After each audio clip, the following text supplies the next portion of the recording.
نحمده ونصلي على رسوله الكريم أما بعد فأعوذ بالله من الشيطان الرجيم بسم الله الرحمن الرحيم رب اشرح لي صدري ويسر لي أمري واحلل عقدة من لساني يفقهوا قولي الحمد لله نحمده ونستعينه ونستغفره ونعوذ بالله من شرور أنفسنا ومن سيئات أعمالنا من يهده الله فلا مضل له ومن يضلله فلا هادي له وأشهد أن لا إله إلا الله وأشهد أن محمدا عبده ورسوله يا أيها الذين آمنوا اتقوا الله حق تقاته ولا تموتن إلا وأنتم مسلمون يا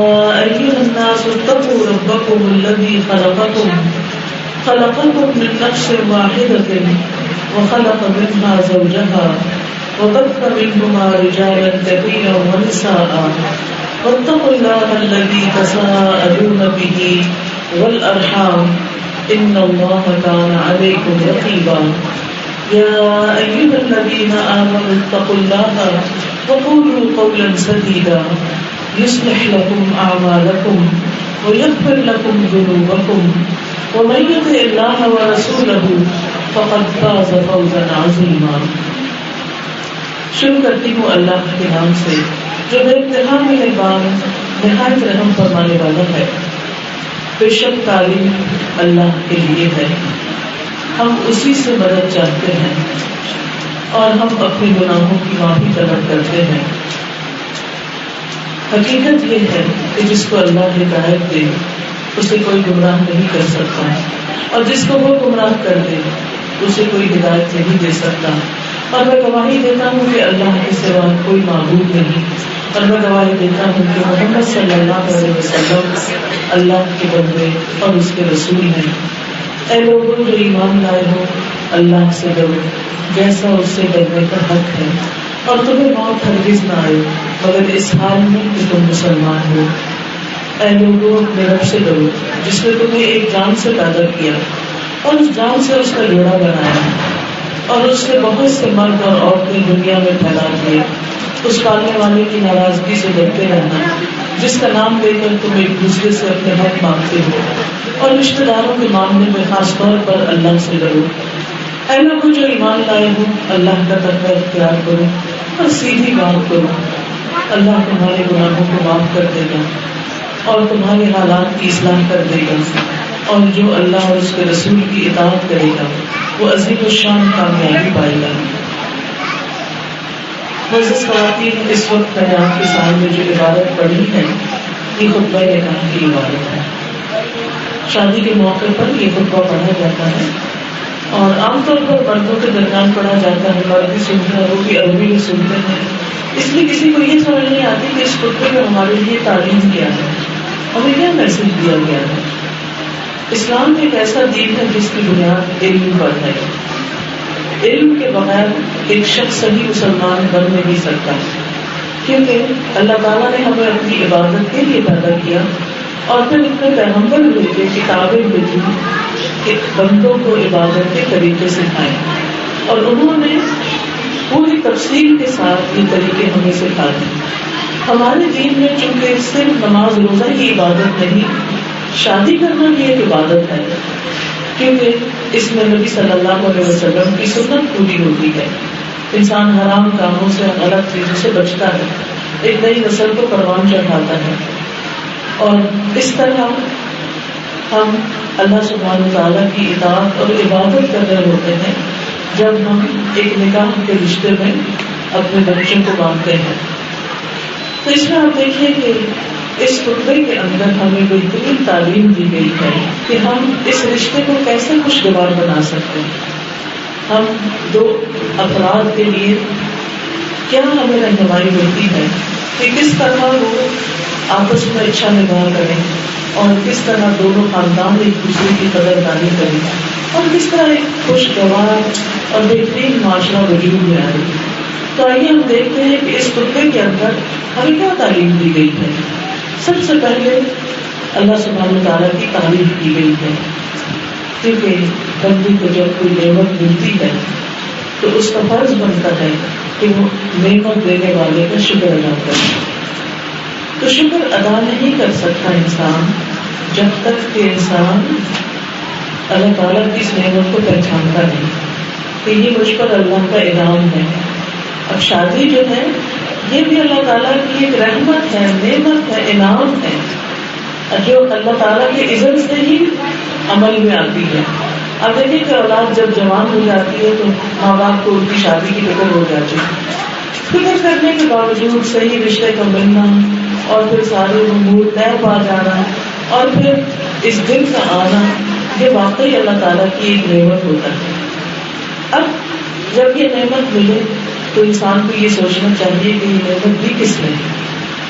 اللہ تعالیٰ نے دی ہے. جب یہ انسان کے دل میں آ جائے کہ اللہ نے دی ہے تو پھر نعمت دینے والے کا شکر ادا کرنا ضروری ہوتا ہے کہ اس نے ہم پر انعام فرمایا تو ہم بھی اس کو خوش کریں، ہم بھی اس کو راضی کریں اور پھر اس نعمت کو صحیح طریقے پر استعمال کریں. اس میں اللہ سے ڈرتے ہوئے صحیح طریقہ اختیار کریں کہ جس سے ہم اللہ تعالیٰ اور بندوں کے حقوق ادا کر سکیں. کیونکہ سب سے بڑا شکر اسی وقت ادا ہو سکتا ہے جب انسان اس نعمت کا استعمال صحیح کرتا ہے، اس کی قدر کرتا ہے. تو ان الحمد للہ، بے شک سب تعریف، سب شکر اللہ کے لیے ہے. اصل میں ہم جو ہوتی ہے وہ زبان سے کی جاتی ہے، زبان سے اللہ کی تعریف کی جاتی ہے، اور شکر جو ہوتا ہے وہ دل میں بھی ہوتا ہے، وہ زبان پر بھی ہوتا ہے اور وہ عمل سے بھی ہوتا ہے. تو ان الحمد للہ، بے شک تعریف اللہ ہی کے لیے ہے. نحمدہ، ہم اسی کی حمد و ثنا بیان کرتے ہیں. ونستعینہ، اور ہم اسی سے مدد چاہتے ہیں.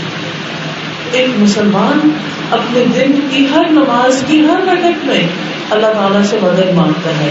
ایاک نعبد و ایاک نستعین، صرف تیری ہی ہم عبادت کرتے ہیں اور صرف تجھی سے ہم مدد چاہتے ہیں اپنی ساری مشکلات کے حل کے لیے، اپنے سارے پرابلمس کو سالو کرنے کے لیے.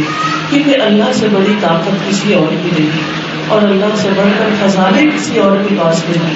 اس لیے جو کچھ وہ دے سکتا ہے کوئی اور دے بھی نہیں سکتا. فنحمدہ ونستعینہ ونستغفرہ، اور ہم اس سے بخشش مانگتے ہیں. کس چیز کی؟ اپنی کمیوں کی، کوتاہیوں کی، غلطیوں کی، گناہوں کی. کیونکہ انسان اتنا غالب مخلوق ہے، ہم کتنی بھی کوشش کریں اللہ تعالیٰ کا حق ادا نہیں کر سکتے. نماز نہ پڑھنا تو گناہ ہے ہی، لیکن نماز پڑھتے ہوئے اس میں اللہ تعالیٰ کی طرف توجہ نہ کرنا اور پھر جلدی جلدی اس کو پڑھنا، صحیح رکوع اور سجدے ادا نہ کرنا، جس کو بدترین چوری کہا جاتا ہے کہ نماز کی چوری ہے.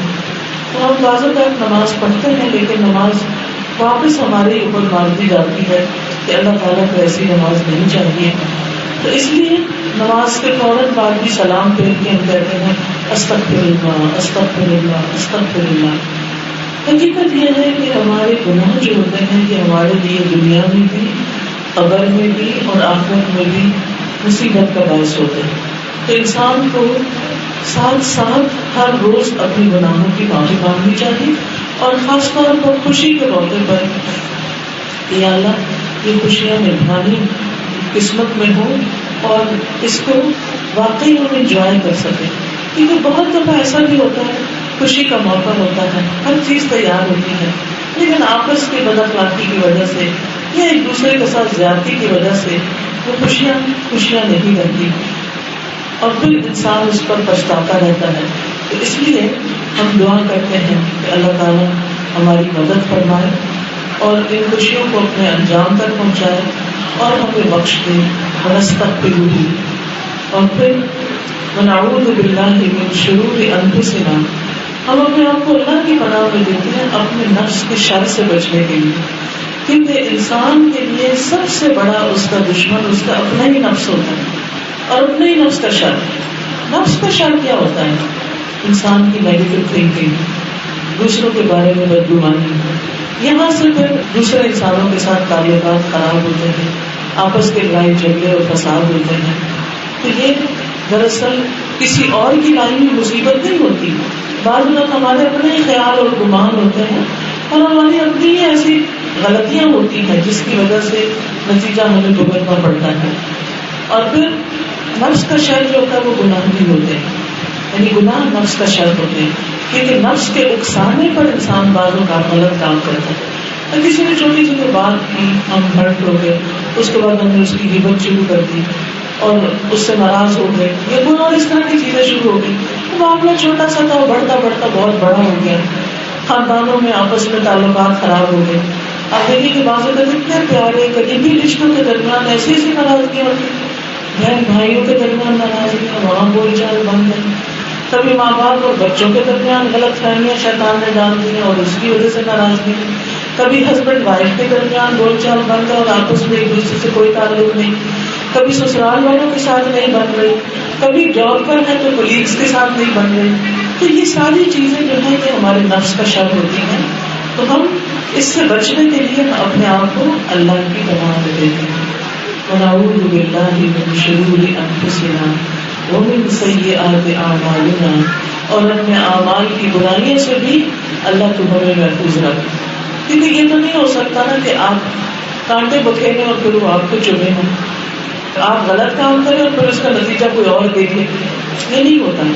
جو غلطی کرتا ہے اسی کو نتیجہ بھگتنا پڑتا ہے. تو اس لیے یا اللہ ہم انسان ہیں، خطا کار ہیں، ہم سے غلطیاں ہوتی ہیں، لیکن تو ہمیں معاف کر دے کہ ہمیں اس کا برا نتیجہ نہ بھگتنا پڑا دنیا میں یا آخرت میں یا قبر میں یا کہیں پر بھی. ونعوذ باللہ من شرور انفسنا ومن سیئات اعمالنا من یہدہ اللہ فلا مضل لہ، جس کو اللہ ہدایت دے اسے کوئی بھٹکا نہیں سکتا، اور جس کو اللہ تعالیٰ بھٹکا دے اسے کوئی ہدایت نہیں دے سکتا. کیونکہ ہدایت اللہ کے ہاتھ میں، اسے پتا ہے کہ کون ہدایت چاہتا ہے اور کون نہیں چاہتا، کس کا دل اس کی طرف ہے اور کون اس سے بالکل غافل ہے، کون اس کو یاد کرتا ہے اور کون اس کو بلائے گا، کون اس کی خوشی کے لیے بھاگ دوڑ کرتا ہے اور کون صرف دکھاوے کے لیے اچھے اچھے کام کرتا رہتا ہے. یہ فیصلہ انسان نہیں کر سکتے. دو لوگوں کے بظاہر کام ایک جیسے ہوتے ہیں لیکن دونوں کا انجام مختلف ہوتا ہے، کیونکہ اعمال جو ہے وہ نیتوں کے ساتھ ہیں، پھر اعمال جو ہے وہ اپنے طریقوں کے ساتھ ہیں. اب آپ دیکھیں کہ جتنے نان مسلم اپنی عبادتوں میں بڑی بڑی محنتیں کرتے ہیں، لیکن ان کی عبادت کا فائدہ اس لیے نہیں کہ وہ اللہ تعالیٰ کی بتائے ہوئے طریقے کے مطابق نہیں، اس کو وہ پسند نہیں. تو ہمیں جو طریقہ ہمارے رب نے بتا دیا اسی کے مطابق عبادت کرنا جو ہے وہ درست ہے. تو اس لیے ہمیں ہدایت بھی اللہ سبحانہ تعالیٰ سے ہی مانگنی چاہیے کہ اللہ جو رستہ تجھے پسند ہے وہ تم ہمیں دکھا. اور یہ ہدایت جو ہے نا یہ صرف نماز روزے کے معاملے میں نہیں ہوتی، یہ ہدایت ہمیں ہر روز چاہیے ہوتی ہے. اللہ تعالیٰ کی گائیڈنس چاہیے ہوتی ہے، رہنمائی چاہیے ہوتی ہے کہ ہم اپنے گھروں کو، اپنے خاندانوں کو، اپنے ساتھیوں کو، دوستوں کو کس طرح لے کے چلیں، کس کام کو کیسے کریں. اور دیکھیے شادی کی تیاری میں باقی سب کچھ ہوتا ہے، لیکن لڑکی نے لڑکے کے ساتھ نکاح کیسے کرنا ہے یا لڑکے نے لڑکی کے ساتھ نکاح کیسے کرنا ہے، اس کی تعلیم یا اس کی تربیت عام طور پر بہت کم دی جاتی ہے. نتیجہ کیا ہوتا ہے جب دونوں ایک دوسرے کے حقوق اور فرائض سے واقف نہیں ہوتے تو شروع میں ہی ایسی غلطیاں ہو جاتی ہیں کہ جس سے ایک دوسرے کے دل کھٹے ہو جاتے ہیں اور پھر بدگمانیاں پیدا ہونے لگتی ہیں اور خوشیوں میں رنگ میں بھنگ پڑ جاتی ہے. اس لیے بہت ضروری ہے کہ انسان اللہ تعالیٰ سے مدد مانگتا رہے. اور پھر اس موقع پر کلمہ شہادت پڑھوایا جاتا ہے، اشہد ان لا الہ الا اللہ واشہد ان محمدا عبدہ ورسولہ. کیوں؟ اس لیے کہ یہ زندگی کا بڑا اہم موڑ ہے. اس میں انسان اللہ تعالیٰ سے بھی اپنی وفاداری ظاہر کرتا ہے کہ اے میرے رب، میں اس بات کی گواہی دیتا ہوں کہ میرا معبود تو ہی ہے، تیرے سوا اور کوئی عبادت کے لائق نہیں، اور یہ کہ محمد صلی اللہ علیہ وسلم اللہ کے بندے اور اس کے رسول ہیں، میں انہی کے طریقے کے مطابق زندگی بسر کروں گا. پھر آپ دیکھیے کہ اس خطبے میں 3 آیتیں ہیں جن میں 4 دفعہ تقویٰ کا حکم ہے. تقویٰ کیا ہوتا ہے؟ تقویٰ ہوتا ہے اللہ کے ڈر سے غلط کام چھوڑ دینا اور اچھے کام کرنا، نیکیاں کرنا اور برائیاں چھوڑ دینا. ہم سمجھتے ہیں کہ شادی شدہ زندگی کی خوشیوں کا انحصار زیادہ اچھے کپڑے پہننے یا زیادہ اچھے کھانے کھانے یا زیادہ اچھی انجوائمنٹ کی جگہوں پہ جانے یا پھر اچھے گھر سے ہوتا ہے. ٹھیک ہے یہ چیزیں انسان کو وقتی طور پر اٹریکٹ کرتی ہیں، لیکن انسان کی حقیقی خوشی اس میں نہیں ہوتی.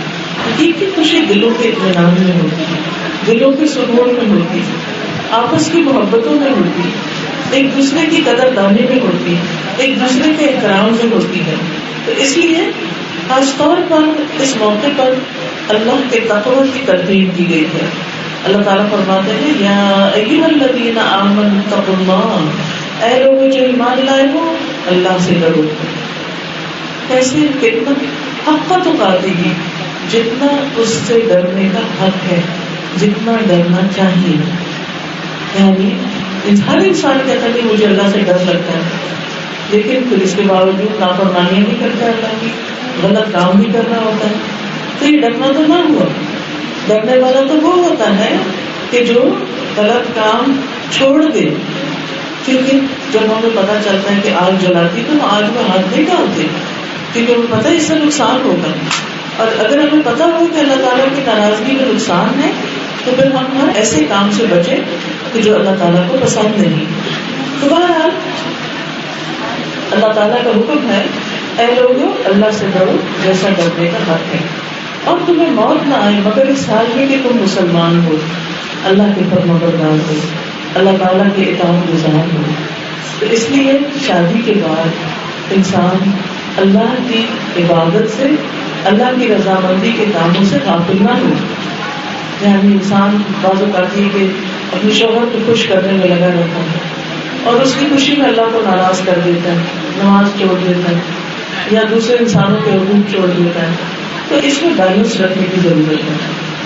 تو تمہیں موت نہ آئے، یعنی اس کے بعد ظاہر ہے کہ انسان کی زندگی شادی کے موقع پر اپنی پیک پہ پہنچ جاتی ہے، پھر آہستہ آہستہ آہستہ دنیا سے واپسی کا سفر شروع ہو جاتا ہے. ہم سمجھتے ہیں کہ ہماری نعمتوں میں اضافہ ہو رہا ہے، یقیناً ہوتا ہے. اللہ تعالیٰ اولاد دیتا ہے، مال میں ترقی دیتا ہے، گھر بار کاروبار میں ترقیاں ہوتی ہیں، انسان آگے بڑھتا چلا جاتا ہے. لیکن وَلَا تَمُوتُنَّ إِلَّا وَأَنْتُمْ مُسْلِمُونَ، تمہیں موت آئے تو اسلام ہی کی حالت میں آئے، یعنی اللہ تعالیٰ کی فرمانبرداری اور اللہ کی خوشی میں. کیونکہ آپ دیکھیے کہ مرنے کے بعد ہم اللہ سبحانہ تعالیٰ کے حضور حاضر ہوں گے. یاد رکھیے کہ ہمیں اتنی بھی لمبی زندگی مل جائے واپس تو ہمیں اللہ کے پاس ہی آنا، اس میں تو کوئی شک ہی نہیں. خوش قسمت وہ ہے کہ جو وہاں جانے کی تیاری کرتا ہے اور ان کاموں کی فکر کرتا ہے جو اللہ تعالیٰ کو پسند ہے. اب دیکھیں کہ بچی کی شادی کا مرحلہ ہو تو انسان کتنی تیاریاں کرتا ہے، اس نے اگلے گھر میں جانا، ہر چیز پوری ہو، میکے والے سسرال والے مل کے بہت سی تیاریاں کرتے ہیں. جس گھر میں بچی جا رہی ہوتی ہے وہاں بھی تیاریاں ہو رہی ہوتی ہیں اور والدین بھی تیار کر کے رخصت کرتے ہیں. تو ایسی صورت میں انسان کو اس بات کی فکر ہونی چاہیے کہ جیسے میں دنیا میں ایک گھر سے دوسرے گھر میں جا رہی ہوں تو تیاری کر رہی ہوں، اسی طرح ہمیں اس دنیا سے دوسری دنیا، دنیا کے گھر سے آخرت کے گھر میں جانے کے لیے بھی تیاری کی ضرورت ہے. اور اگر کوئی شخص کوئی بھی سفر شروع کر دیتا ہے بغیر تیاری کے تو پھر آپ دیکھیں اس کو کیسی کیسی پریشانیاں ہو سکتی. تو آخرت کا سفر جو ہے اس کی بھی تیاری ہونی چاہیے. وہاں کیا پوچھا جائے گا، ان چیزوں کا سوال ہوگا. وہاں اللہ تعالیٰ کو کیا چاہیے، ہم سے کیا پسند ہے، وہ ہم ساتھ لے کر جائیں. نبی صلی اللہ علیہ وسلم نے ایک موقع پر فرمایا تھا آگ سے بچو، آپ کو جھوٹ کا آدھا ٹکڑا ہی دے کر کے نہ بچو. پھر ہم دوسری آیت کو دیکھتے ہیں جو خطبہ نکاح کی ہے. یا ایھا الناس اتقوا ربکم، اے لوگوں اپنے رب سے ڈرو، الذی خلقکم من نفس واحدہ، جس نے تمہیں ایک جان سے پیدا کیا. کہنے کا مقصد کیا ہے کہ تمام انسان ایک ماں باپ کی اولاد ہے، ہم سب آدم کی اولاد ہیں، ایک جان سے پیدا ہوئے ہیں. آدم علیہ السلام سب کے باپ ہیں. تو پھر آپس میں یہ اونچ نیچ کیسی، فلاں کی یہ ذات ہے، اس کی یہ ذات ہے، اس کی وہ ذات ہے. دیکھنا یہ چاہیے کہ انسان خود کیا ہے. بعض اوقات بڑی اچھی ذات کے بچے جو ہیں وہ نکمے نکلتے ہیں، بڑے اچھے گھرانوں کے بچے جو ہیں بالکل بیکار ہوتے ہیں، اور بعض اوقات ایک معمولی بیک گراؤنڈ سے ایک انسان جو ہے وہ بہت قابل ہوتا ہے.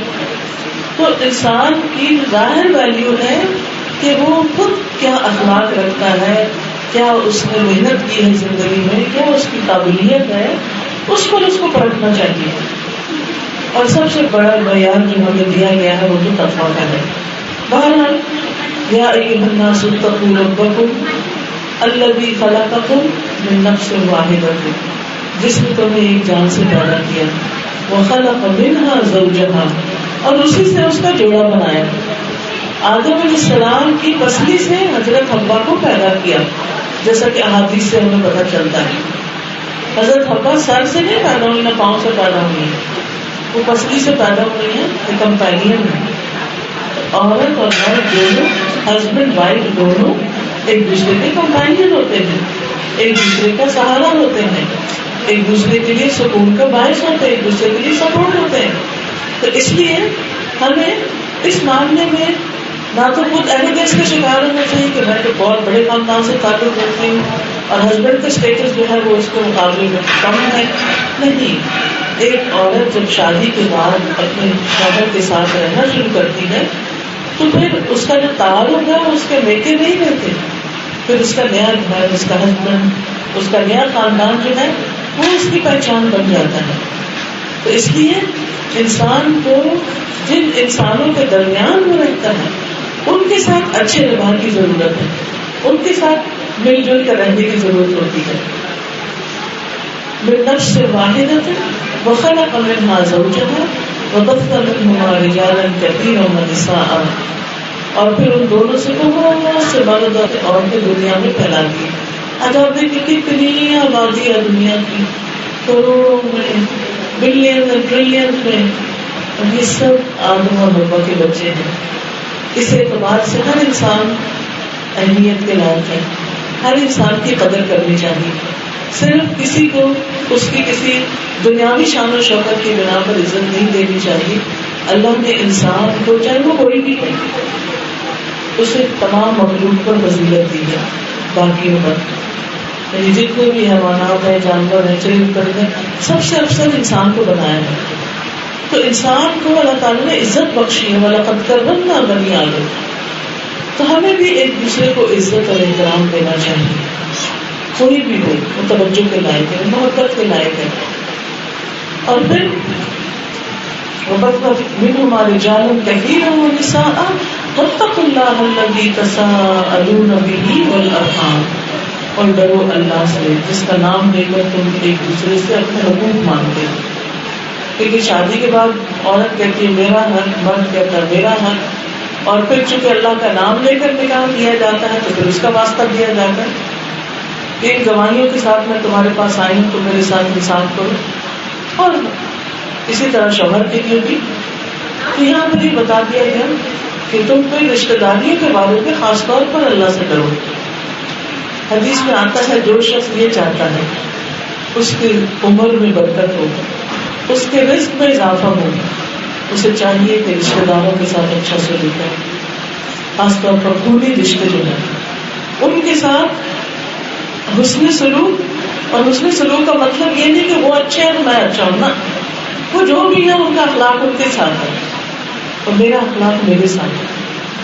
مجھے اپنے لیے اچھا کرنا، کسی پر احسان نہیں جتانا. تو اس موقع پر انسان پھر کیا کرے؟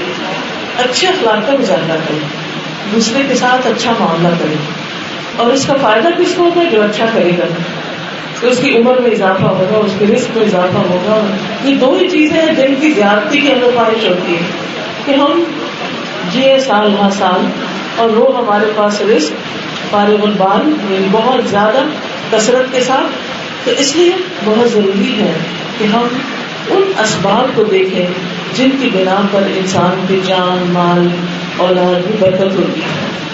پھر فرمایا ان اللہ کان علیکم رقیبا، بے شک اللہ تعالیٰ تم پر نگرانی کر رہا ہے.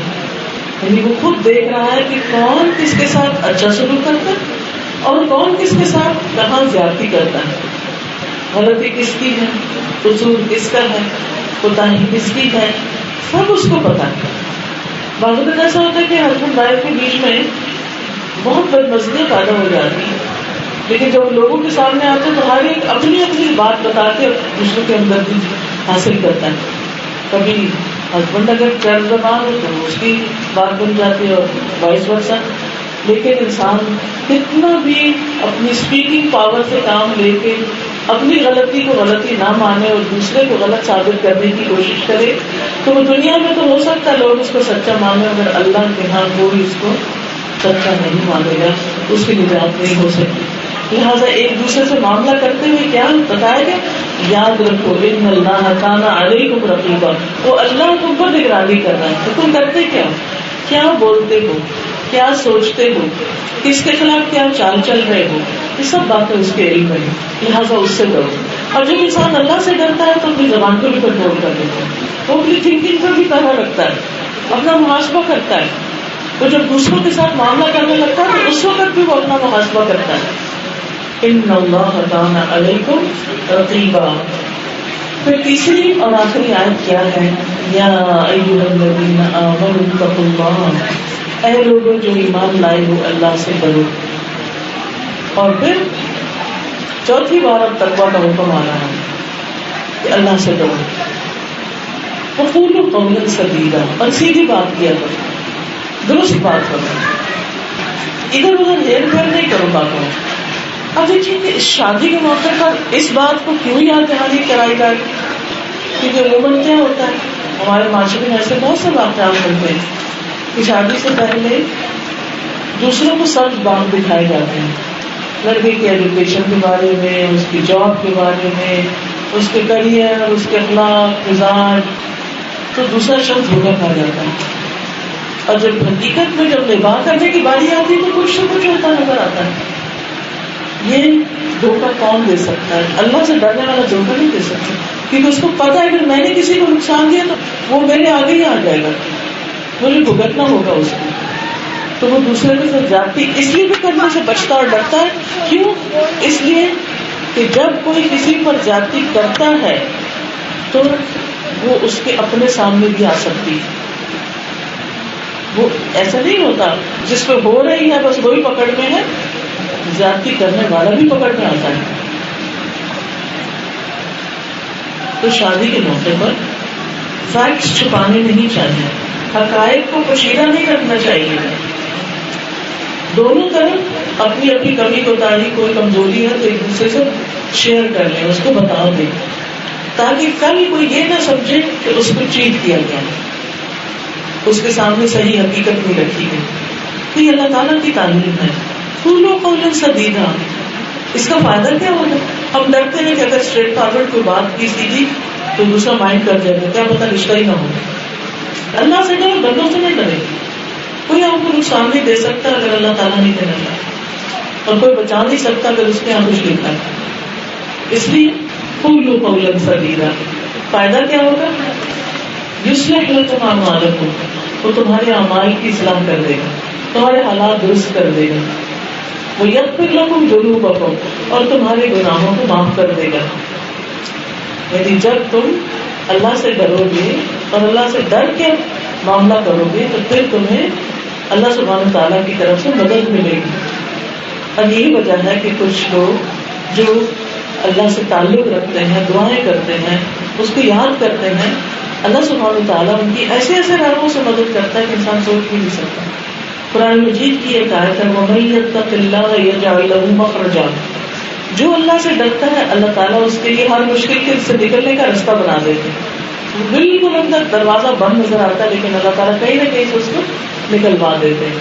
فَيَغْفِرْ لَكُمْ ذُنُوبَكُمْ وَمَن يُطِعِ اللَّهَ وَرَسُولَهُ، جو اللہ اور اس کے رسول کی اطاعت کرے گا، فرما برداری کرے گا، فَقَدْ فَازَ فَوْزًا عَظِيمًا، وہ عظیم الشان کامیابی پائے گا. ہم میں سے ہر شخص کامیابی چاہتا ہے، سکسیس کا محتاج ہے. اس دنیا میں اور اس کے بعد بھی ہم کامیاب ہوں. اللہ ہم سب کو جہنم کی آگ سے بچائے، لیکن اس کامیابی کے لیے سخت محنت کی ضرورت ہے، دلوں کو وسیع کرنے کی ضرورت ہے، اور خاص طور پر شادی کے اس رشتے میں، کیونکہ دو اجنبی لوگ نکاح کے رشتے میں باندھ کے اکٹھے ہوتے ہیں، اللہ کی سنت پر عمل کرتے ہیں جو اس نے ہمارے لیے رکھی. لیکن پھر کیا ہوتا ہے کہ بعد میں ایک دوسرے کی قدر نہیں کرتے. تو اس لیے بہت ضروری ہے کہ دونوں کے کچھ ڈیوٹیز اینڈ رائٹس ہیں، ان کا ذکر کر دیا جائے. سب سے پہلے ہسبینڈ کی ذمہ داری. قرآن مجید میں آتا ہے وَعَاشِرُوهُنَّ بِالْمَعْرُوفِ، ان کے ساتھ اچھے طریقے سے زندگی بسر کرو، معروف طریقے سے. اور پھر وَإِن كَرِهْتُمُوهُنَّ، اگر وہ تمہیں ناپسند بھی ہوں، فَعَسَىٰ أَن تَكْرَهُوا شَيْئًا وَيَجْعَلَ اللَّهُ خَيْرًا كَثِيرًا، ہو سکتا تم ایک چیز ناپسند کرو اور اللہ تعالیٰ اس میں بہت بڑی بھلائی رکھ دے. یاد رکھیے دنیا میں جتنی بھی چیزیں ہیں اللہ نے پیدا کی، ان سب میں فائدہ بھی ہے نقصان بھی ہے. کسی کا فائدہ زیادہ ہے، کسی کا نقصان زیادہ ہے. اب دیکھیے شراب جو ام الخبائث کہلاتی ہے قرآن مجید میں، اس کے بارے میں بھی کہا گیا کہ فیہ منافع للناس، اور پھر اس میں لوگوں کے لیے فائدے ہیں. فاسمہما اکبر من نفعہما، اور اس کا گناہ جو ہے اس کے فائدے سے کہیں زیادہ ہے، اس لیے تم یہ چھوڑ دو. اسی طرح باقی کام بھی کہ انسان جب اللہ سبحانہ تعالیٰ کی خوشی میں ایسے کاموں کو چھوڑ دیتا ہے جو اللہ کو ناراض کرنے والے ہیں، تو یہی دراصل تقویٰ کہلاتے ہیں. تو پہلی ہدایت کیا ہے مردوں کو کہ بیویوں کے ساتھ حسن سلوک سے پیش آؤ. تمہیں ان پر سختی کرنے کا کوئی حق نہیں، سوائے اس صورت کے جب ان کی طرف سے کھلی نافرمانی سامنے آئے، یعنی وہ اپنے ہسبینڈ کی پرواہ نہ کرے اور کسی اور کے ساتھ چل پڑے. جیسے ویسٹرن معاشرے میں اس کو برا نہیں سمجھا جاتا، لیکن ہمارے یہاں یہ چیز پسندیدہ نہیں ہے. تمہارا ایسے موقع پر شوہر جو ہے وہ اپنی بیوی کے ساتھ سختی کر سکتے، لیکن چھوٹی چھوٹی بات پر کہ نمک کی زیادہ جو ہے کھانے میں، یہ کیا ہو گیا وہ کیا، چھوٹی چھوٹی چیزوں کو ایشو بنا لینا اور اس پہ ناراض ہو جانا اور اس کو موڈ آف کر لینا اور دنوں ایک دوسرے سے نہ بولنا، یہ بڑی ذاتی کی بات ہے. لیکن کتنے دن کا ساتھ ہوتا ہے؟ آپ سب جو زندگی کا ایک بڑا حصہ گزارے ہوئے ہیں، اتنے سال گزر گئے، بچے بھی جوان ہو گئے، ان کی بھی شادیاں ہو گئی، آگے ان کے بچے ہو گئے. زندگی گزرتے ہوئے انسان کو پتہ ہی نہیں چلتا. تو جو زندگی انسان کسی کے ساتھ گزارے اس میں اچھی یادیں چھوڑے، تو اس کے لیے کیا ہے عاشروہن بالمعروف. فإن کرہتموہن، اگر تمہیں ان سے نفرت بھی ہے، فعسیٰ ان تکرہوا شیئا ویجعل اللہ فیہ خیرا کثیرا، ہو سکتا ہے ایک چیز تمہیں ناپسند اور اللہ تعالیٰ اسی میں بہت بڑی بھلائی رکھ دے. ہو سکتا ہے اس کی وجہ سے تمہیں اتنا رزق ملے جس کا تم شمار نہ کر سکتے. ہو سکتا ہے اس کی وجہ سے تمہیں سیدھی راہ مل جائے، وہ تمہاری نیکیوں پر تمہارے لیے مددگار ہے. کچھ کہا نہیں جا سکتا، کسی انسان کے بارے میں انسان نہیں جانتا تو اندر سے کیسا ہے. بہت سی ایسی بات ہے کہ جن کو میں جانتی ہوں کہ جب دین نہیں بنا تو لاس تھی جو ہی قرآن سمجھ آئی تو زندگی کچھ سے کچھ بن گئی، کچھ اور ہی بن گئی. تمہارا پہلا حکم مردوں کو یہ ہے کہ عورتوں کے ساتھ بڑے طریقے سے زندگی بسر کریں. پھر اس کے بعد ان کے اوپر لازم کیا کہ وہ حسن سلوک اختیار کریں اور نرمی سے بات کیا کریں. اور پھر شوہر بیوی سے اس طرح ٹریٹ نہ کرے جیسے کہ اپنے خادم یا غلام سے کرتا. اس کے اوپر کیا لازم ہے کہ وہ بیوی پر خرچ کرے، اس کو نام لڑکا دے. لیکن obviously کبھی کبھی مردوں میں جاب نہیں ہوتی، کام کاروبار نیچے آ جاتا ہے، تو پھر اس صورت میں ہر عقل مند عورت یہ سمجھتی کہ اب میرے تعاون کرنے کی جگہ ہے، مجھے کچھ مانگنے ڈیمانڈ کرنے کی نہیں ہے. اس وقت انسان یعنی کہ شوہر کے ساتھ اور شوہر بیوی کے ساتھ تعاون کرے. اچھا بہرحال شوہر کے اوپر لازم ہے کہ بیوی کے اخراجات برداشت کرے جو جائز اور معلوم ہے، اور اس کو تنگی نہ دے، اس کو جیب خرچ دے، اس کو حق مہر دے، اور اس کو جیسا خود کھائے ویسا کھلائے، جو خود پہنے ویسا پہنائے. یعنی تینوں پہنے، یہ نہیں کہ مردانہ سوٹ عورت بھی پہنے. مطلب یہ ہے کہ جس کوالٹی کے ساتھ وہ خود ڈریس اپ ہوتا ہے اسی کوالٹی کے ساتھ، یعنی اسی اسٹیٹس میں بیوی کو بھی رکھے. کیونکہ بیوی کا یا عورت کا اسٹیٹس اس کے شوہر کے ساتھ ہوتا ہے، اس کے خاندان جو پچھلا گزر چکا اس کے ساتھ نہیں ہوتا. اسی طرح یہ کہ شوہر کو یہ حکم دیا گیا کہ وہ بیوی کے ساتھ درگزر اور معافی کا سلوک کرے. یا ایھا الذین آمنوا ان من ازواجکم واولادکم عدوا لکم فاحذروہم وان تعفوا وتصفحوا وتغفروا فان اللہ غفور رحیم. کہ تمہاری اولاد میں سے تمہارے دشمن بھی ہو سکتے اور تمہاری ازواج میں سے، ان سے بچ کے رہو. اور اگر تم معاف کر دو گے، تقوی اختیار کرو گے تو اللہ بھی غفور رحیم. اور پھر بخشش کے لیے 3 لفظ تینوں اکٹھے آ گئے. تو اس سے ہمیں کیا سبق ملتا ہے کہ ہمیں ایک دوسرے کو معاف کرتے رہنا چاہیے.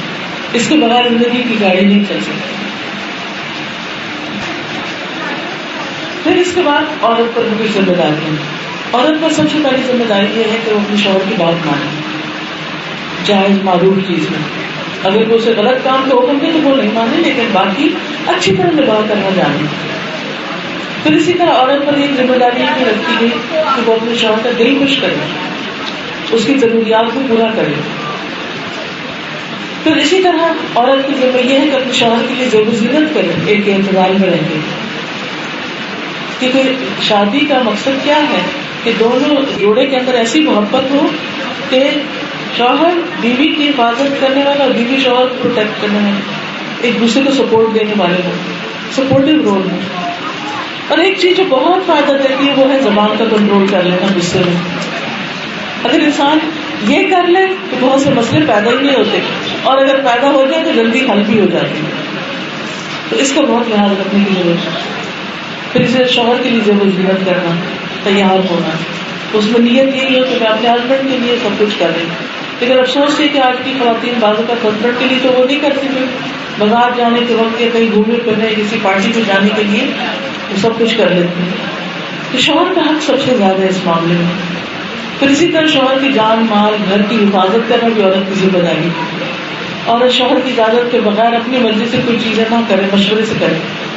یہ ساری چیزیں ہمیں اس لیے کی گئی تاکہ شوہر کا ہمیں بھرپور تعاون رہے اور باہر کے چیلنجز کو ہم فیس کر سکیں. ورنہ دوسری صورت میں کیا ہوتا ہے، جب شوہر بیوی کے درمیان نہیں بنتی تو سفر کون کرتا ہے؟ بچے کرتے ہیں جو در در بولتے ہیں. تو اللہ تعالیٰ سے دعا کرنی چاہیے کہ اللہ تعالیٰ ہمیں ایک دوسرے کا قدردان بنائے، ایک دوسرے پر خرچ کرنے والا بنائے، ایک دوسرے کے گناہوں کو معاف کرنے والا بنائے، ایک دوسرے کو آگے بڑھنے کے مواقع عطا کرے اور ایک دوسرے کے لیے خوشیوں کو باعث ہو. کیونکہ شادی کی جو اصل حکمت ہے قرآن مجید میں جو بتائی گئی ہے وہ یہی ہے کہ وَجَعَلَ لَكُم مِّنْ أَنفُسِكُمْ أَزْوَاجًا لِتَسْكُنُوا إِلَيْهَا. اس نے تمہارے نفسوں سے جو جوڑے بنائے اس لیے کہ تم اس میں سکون پاؤ. وَجَعَلَ بَيْنَكُم مَّوَدَّةً وَرَحْمَةً، اور اس نے تمہارے لیے محبت اور رحمت تمہارے دلوں میں ڈال دی کہ دو نکاح کرنے والے اجنبی جگہوں سے ہوتے ہیں، لیکن کس طرح اللہ تعالیٰ ان کے درمیان محبت پیدا کر دیتے ہیں. اور پھر لڑکی کے لیے تو بہت بڑی شفٹ ہوتی ہے، اس لیے سسرال والوں کو بھی خاص طور پر لحاظ رکھنا چاہیے. اب دیکھیے کہ آپ نرسری سے ایک پودا لاتے ہیں نا، آج کل برسات وغیرہ کا موسم ہے، نئے پودے لگائے جا رہے ہیں. تو جو نیا پودا لاتے ہیں ان میں گارڈن میں رکھتے ہیں، زیادہ کیئر بلکہ کرتے ہیں. نرسری میں اتنی کیئر نہیں ہوتی، وہ پانی شانی ڈال دیتے ہیں. تو اس پودے کو جڑ پکڑنے کے لیے کیا چاہیے ہوتا ہے؟ وقت چاہیے ہوتا ہے. ایک لڑکی جو نئی نئی دوسرے گھر میں جاتی ہے اس کا مقابلہ کس سے شروع ہو جاتا ہے؟ ایک عمر رسیدہ منجی ہوئی تجربہ کار عورت سے. میری امی تو چائے ایسے پکاتی ہے، تمہیں تو چائے نہیں پکانی آتی. اس سے ہسبینڈ وائف کے بیچ میں دل خراب ہونے لگتی. تو ان چیزوں سے بچنے کی ضرورت. اور پھر اسی طرح یہ ہے کہ جب بچی ایک نئی گھر میں آتی ہے تو اس کو کچھ ٹائم دینا چاہیے کہ گھر والوں کو سمجھے، کچھ خوشیوں کے دن گزارے، ریلیکس کرے، اور پھر اس کے ساتھ وہ بھی گھر والوں کے ساتھ تعاون کرے، اور پھر آہستہ آہستہ زندگی کے کام کاج میں شریک ہو گرمی سردی میں. اور اس طرح مل جل کے انسان گھر بناتا ہے. ایک آخری چیز جس کا ذکر یہاں کرنا چاہوں گی کہ شادی جو ہے اس میں اونچ نیچ بہت دفعہ ہوتی ہے. اسموتھ رائڈ نہیں، اس میں جرکس بھی ہیں، اس میں ایکسیڈنٹ کے بھی خطرے ہوتے ہیں، اس میں کئی پریشانیاں آ جاتی ہیں. ایسے موقعوں پر انسان کو صبر کرنا چاہیے. صبر کا مطلب کیا ہے؟ اپنے آپ کو روک لینا، غلط ریئیکشن سے روکنا، غلط باتوں سے روکنا. کیونکہ بعض اوقات ہم باتیں کر جاتے ہیں، دوسرے کے دل کو لگ جاتے ہیں، ہم تو جا کے سو جاتے ہیں اور دوسرے کئی دن تڑپ کے رکھتے ہیں. ان چیزوں سے بچنے کی ضرورت ہے. اس کا علاج کیا ہے؟ ایک دوسرے کو معاف کر دیا جائے، درگزر کیا ہے. اللہ تعالیٰ ہمیں اس کی توفیق دے. ایک دعا کر دیں.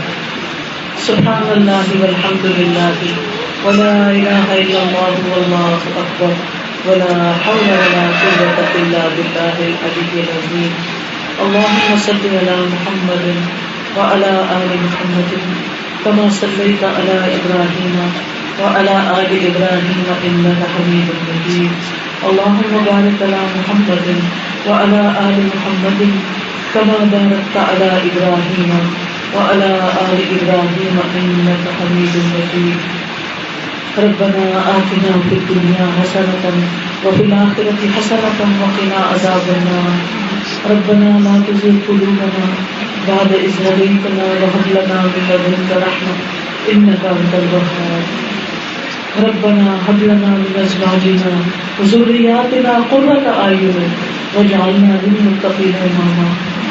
یا اللہ پاک جس بچی کی شادی ہو رہی ہے ان کو اور ان کے ہسبینڈ کو آپس میں ایک دوسرے سے بے پناہ محبت عطا کرنا اور اس کو قائم رکھنا اور ان کو نظر بد سے بچانا اور ان کو دنیا اور آخرت کی بھلائیاں نصیب کرنا.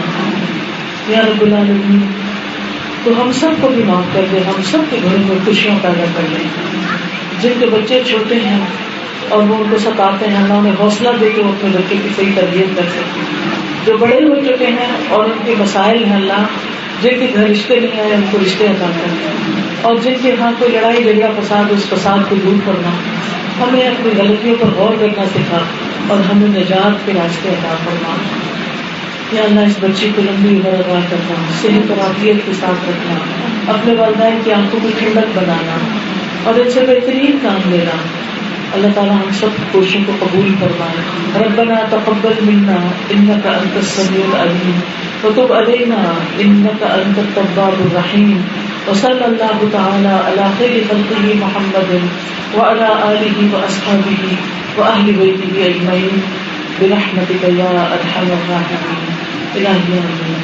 سبحانك اللهم وبحمدك أشهد أن لا إله إلا أنت أستغفرك وأتوب إليك. السلام علیکم ورحمۃ اللہ وبرکاتہ.